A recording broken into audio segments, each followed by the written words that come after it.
Sige, compare natin yung mga barong natin. Color, I think we're the same. No? Color beige. Color beige. Color beige. Color beige. Ay, yung pants mo. What color ba yung pants mo? Black. Black. Ang kulay ng sapatos mo? Black. Akin brown, pwede yun? Pilipino, di ba? Pwede naman tayo mag-barefoot ah. Hashtag ruining Kulas wedding. Joke lang bro.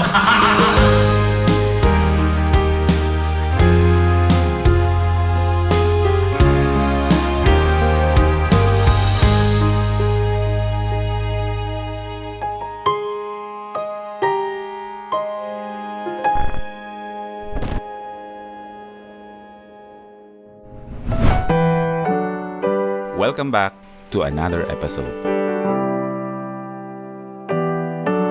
Pagbibigay daan sa espesyal na araw ng isang matalik na kaibigan.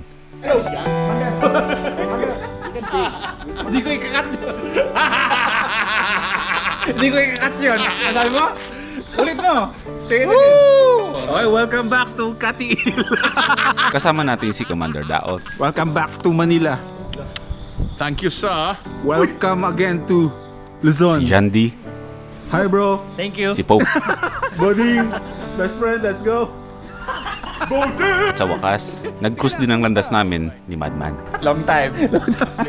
Okay, seryoso na tayo. Nasa Tagaytay tayo. Kasama natin ang mga Katiil boys na wala na sa Katiil.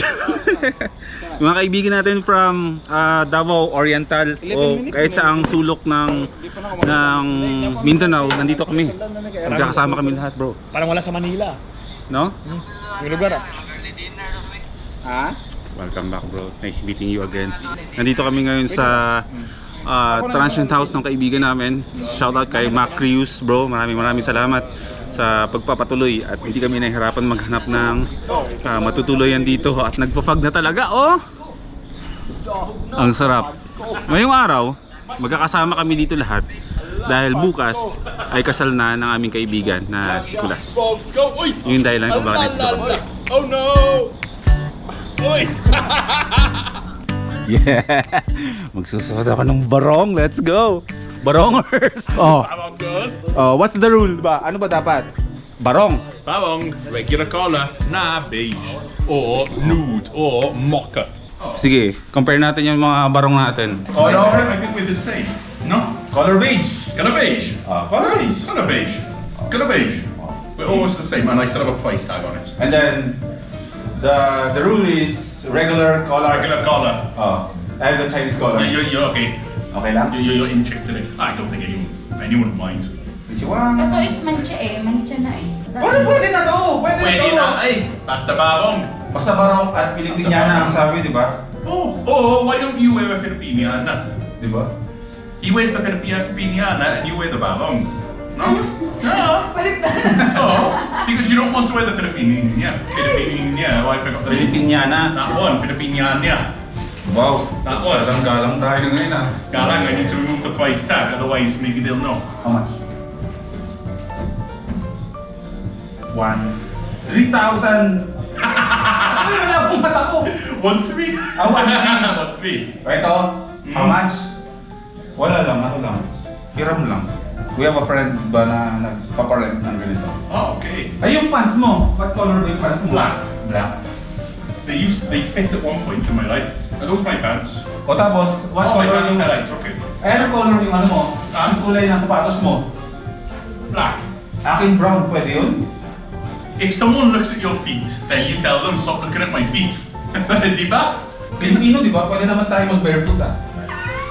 Hashtag ruining Kulas wedding. Joke lang bro. Daot. Unang araw pa lang ng pagkikita, masaya na agad. Dahil na-miss namin ang isa't isa. Vloggering the vlogger. Vlogger in the vlogger. Contenting the contenter. Content in the contenter. Vloggers unite! Vloggers! Magsi 6 PM na. Bumaba na yung ina-expect namin na syempre pag Tagaytay at ganitong season na medyo tag-ulan, eh talagang humahamog talaga dito sa Tagaytay. Lalabas lang kami, maghahaponan lang kami. Early dinner. Are you happy, Commander? Are you happy? You have to be happy. It's Kulas's wedding. You must be happy. You take over. If you're not happy, then you shouldn't be at this wedding if you're not happy. Diba? Oh, dapat. Tama. Happy tayo dapat. Kasi our friend is getting married na. Kinabukasan pa naman ang kasal, kaya meron pa kaming time para magliwaliw. Saan ba tayo?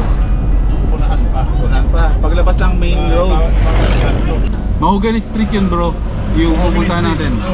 Magbubulalo kami. Diretso pa, doon. Sige. No, pero...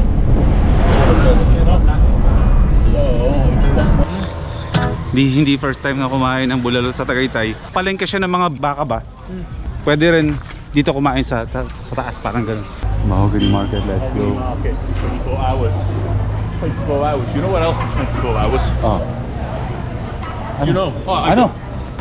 Oo nga. Ito yung sinasabing dito, yung mga bilihan ng mga fresh na mga karne ng baka at baboy siguro. Tapos yung second floor is yung bulaluhan. Grabe, ganda. Sir, dito na kayo alis sa Gulay na kayo dito, dito na kayo marami. Hindi first time sa Tagaytay. Hindi rin naman first time kumain ng bulalo sa Tagaytay. Pero first time kumain sa legit na bulaluhan sa Tagaytay.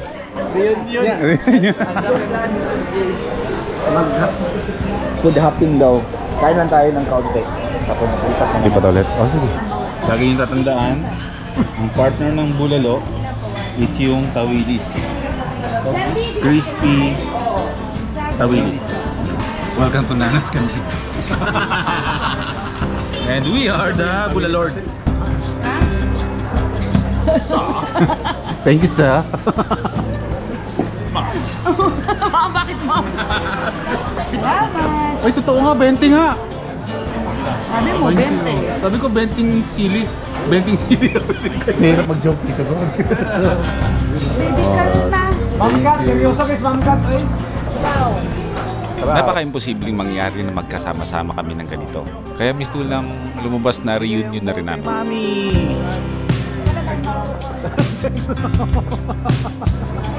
Ito yung tawilis. Okay. Bro, upo na bro. Akala ko doon ko talaga. Nakindap ka doon. May mga, ano ba, abrak na interview. Can you explain what you saw? Oh. And you, sir, don't give me all of it. There's some for you. Okay.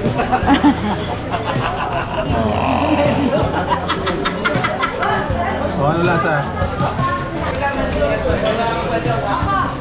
Kakanin. Pagkatapos ng masarap na hapunan, dessert naman. Bro, gusto mong makarinig ng corny na joke? Sige, Alam mo kung bakit tinawag na contest to? bakit? Kasi kinakainan to ng mga mahilig mahilig. Yun na yung joke.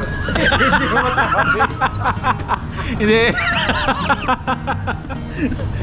Ito yung restaurant na or parang na kinakainan ng mga hilig makipag-compete.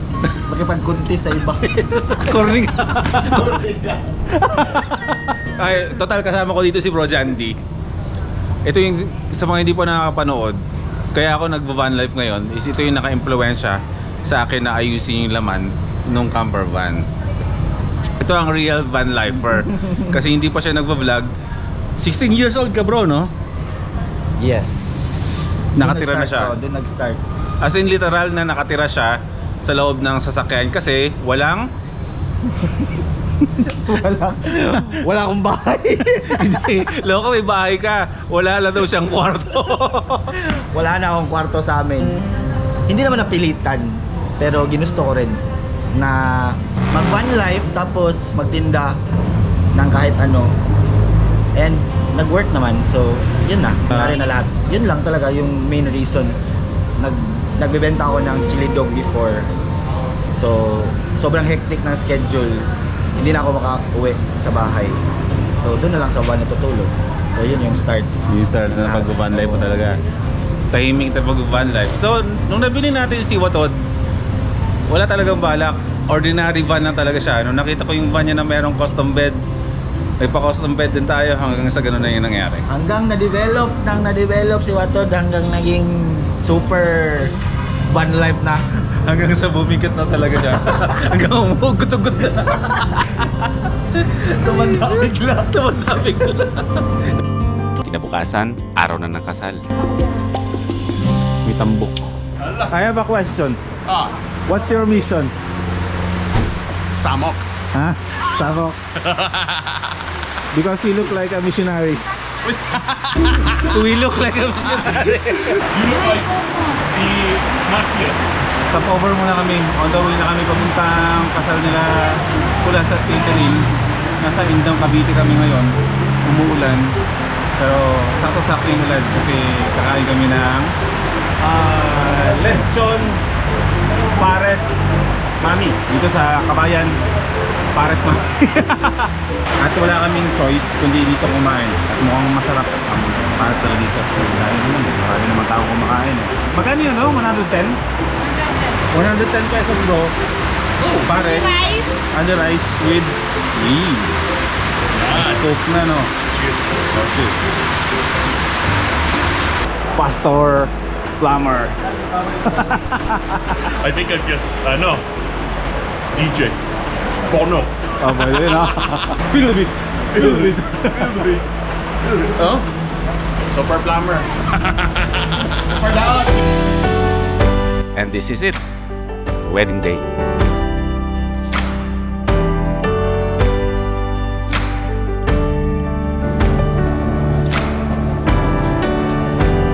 Hi, bro. Shout out. Shout out. Nandito na kami sa church. Nagsisimula na ang kasal ni ni Kulas and ni Terine. Are you nervous? Hindi. Me? Nervous? Oo. Kasi hindi naman tayo kakasal eh. Huh? Oh. Nervous, di ba? I already got married before.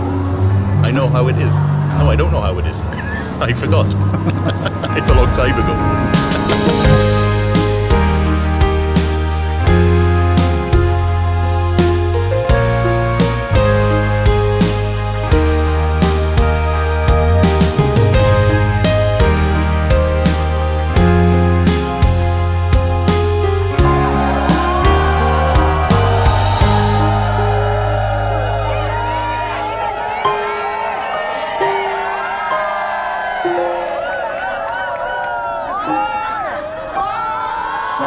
Congrats, bro. Oh my gosh, thank you, Brad. Salamat. Nice.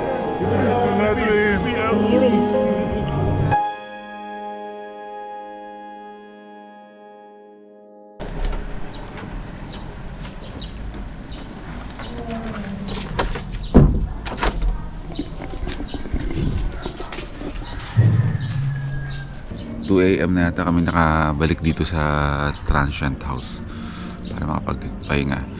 Hindi rin ako nakapag-vlog ng maayos dahil in-enjoy ko yung kasal ni Nicolas.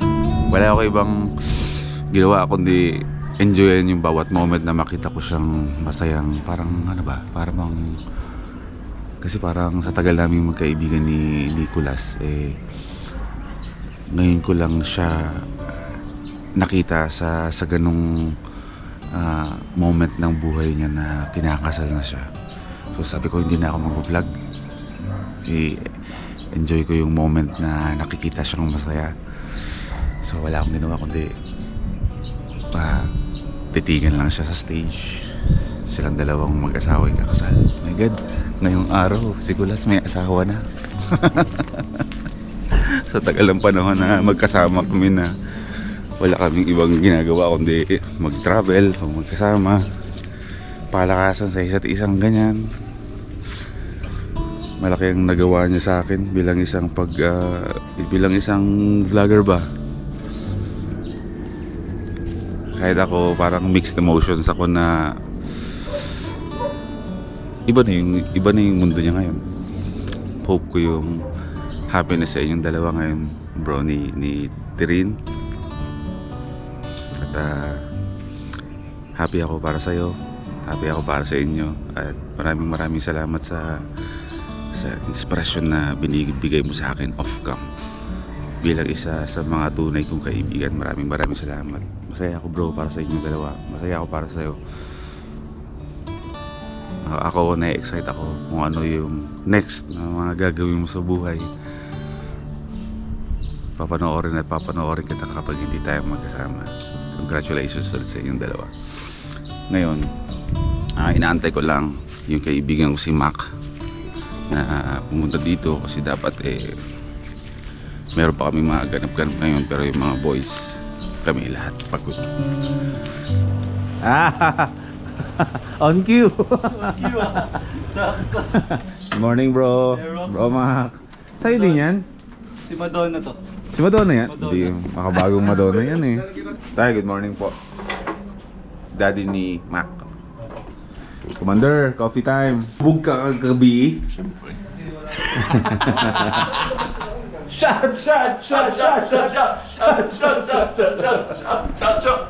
Everybody!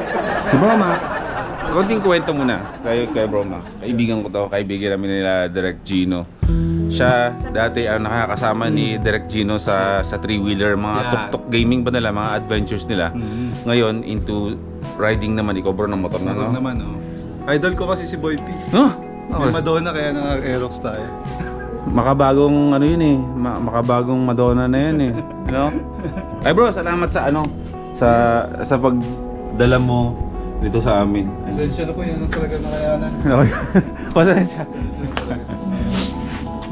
Ilalaglag kita sa nakayanan. Pinag-free tayo ng stay dito sa kanilang transient house. Hindi, pag ganun kasi parang pamilya na kayo, kaya anytime welcome kayo dito. Ayun nga pala, pero bro, maraming salamat. Pero sa mga interested mag-Tagaytay, kasi alam naman natin na ang Tagaytay, mahal talaga siyang lugar puntahan. Oo nga eh. Mahal ang mga hotels dito sa paligid-ligid, especially dito sa lugar na to na kinakatarikan nitong parang transient house kung tawagin. Yes. Mahal talaga dyan. Mahal. So bro, ikaw na magsabi para mas accurate. Saan nila makikita itong transient house Itong nyo? transient house namin is pangalan ng page is Dream Connect Transient House. Ang rate niya is 1,200 per pax. 2 packs, 1-2. Ay, mura na. Pero pag, ano lang po yun, weekends. Pero during weekdays, nagwa 1K kami kasi wala talagang guest na. Pero maganda yung place nila, as in hindi ka papahirapan pumunta sa mga kainan dyan sa labas, sa mga coffee shop. Ito ganito kalapad yung transient house nila, bro. Mac Crews on Facebook and YouTube. Nag-vlog din siya. At malaki ang kanilang parking space. Yan ang napakahalaga dito sa Tagaytay. Parking space. Mahirap ang parking space dito kapag nasa labas ka at wala kang tinutuluyang bahay ba o hotel o transient. Buko cheese start. Oy, first time kayo nagkita no? Yes. Oh, Sir first Commander, time. daot na! Long live mga daot. Where's the ding when we need him? Si Buding wala. Hindi, yung mga ibang boys kasi wala. Lasing ka. Bakit? You just run like this. You run. Ako? Naglakad akong ganon? Lasing ko? Ngayon? Oh, lasing ka. Hindi ako lasing, baka ikaw. Hindi na namin kasama yung ibang boys kasi lasingan kasi kagabi. Isasama sila ni Kulas, tatawid yata ng Taal. So kami ay tutuloy na kasi may mga kaganapan man naman kaming pang personal. Si Commander D ata, may lakad din naman. So bago kami tumuloy sa mga lakad namin, magbabanding-banding muna kami dito kasama. Bakit ganun, no? Pag taga Mindanao ka, dito ang the best. Because we want what we don't have. No? Tapos ako dito, Mindanao naman ang the best. Parang ganun. O dahil ganun lang siguro, no? We want what we don't have. Oh, Commander, Oh, your turn. Use your Smellygram app to determine what's the flavor. ube. Buko. Sugar. Yan yung ano bro, no? Parang specialty ng Tagaytay. Kung natikman niyo yung bulalo, ito naman yung dessert. Oh. Na specialty ng Tagaytay. Tawag po dun sa... Having a shock. May tanong ako, saan Yes. pinakamasarap na bulalo dito? Ako sa akin, para sa akin iba yung mahogany. Iba yung mga Kasi iba yung gawa talaga dati. Like, kumpara dun sa parang doon yung pinaka-original mahogany. Oo, yung mahogany. Then yung iba is restaurant. Kasi sa restaurant, mostly yung view yung binabayaran. Ah. Di ba? Tsaka mas mura sa... Ayun, sa pa yun. Mas mura sa mahogany. Kasi hindi na sila maggagastos ng ano ba, ng ng... Pambili ng baka kasi sa ilalim. Ako sa ilalim na. Bibili na, di ba? I-joke ko sana eh. Bro, ibigay mo na yung peace offering mo. Bigay ko na yung avocado na kay Ma'am Prisha. Kasi, di ba usually Ma'am Prisha, di ba meron mga avocado na mapait? Oo. Dito kasi sa Tagaytay, ito, matamis na matamis. Kasi, may kasalanan kasi ako sa kanya. Kaya bibigay ko na. Ito po, sorry po talaga. Anong kasalanan niya? Nakikita niyo ba yan? Nasa mukha ko. Yan ang kasalanan niya. Paano yun, bro? Bye. Ay, sa mga. Pagkatapos, bumaba na ng Tagaytay. Bye-bye! Sa bye-bye Tagaytay! Kailangan muna naming dumaan ng Tanza, Cavite para silipin ang binibenta naming bahay doon. Skewer? Wow! Oh, shame it's in the sun. That kagawad plate. That was a kagawad plate. Counterflow with a kagawad plate. No. No. Announcement. Ayan. Ito. Kasi yung bahay namin dito sa Tanza, Cavite ay binibenta na namin. So, bibisitahin at makita. Buy his house. Buy his house. Buy his house.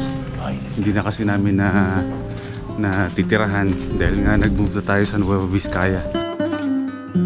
So, nagdesisyon kami dalawa ni Prisha na yung bahay namin dito sa Cavite, sa Tanza, is binibenta na namin. So, 60 square meter, tapos up and down na bahay, semento, 2 bedrooms, may isang room na pwedeng i-convert into a bedroom, tapos may washing area, pwede, may parking pero medyo masikip yung papasok, so pwede motor hanggang 3.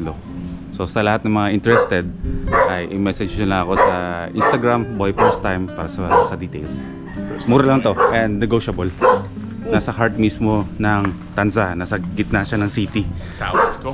Oh, kita mo kanina, di ba? Malapit sa McDonald's, South Supermarket. McDonald's first. Oo, Jollibee, Pure Gold, Hospital, tapos Wet Market, 7-Eleven sa kanto. Lahat-lahat yun walking distance lang. Okay na. So, win-win Win-win. para sa mga kabili. Nakakapanghinayang, pero kailangan namin i-let go kasi ang buhay namin ay lumipat na sa Nueva Vizcaya at hindi namin matitirhan dito. Boy namin. First time boy.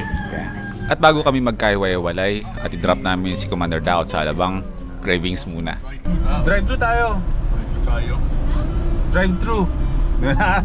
Close! No, man. Bakit? That's the exit. Ay, exit! Daot ka! Oh, we're here. Okay, there we are. Ayan. Burger King on the right side. Oh. Yeah. Sulugtanan. Not if it's like that. And the final moment of parting ways again.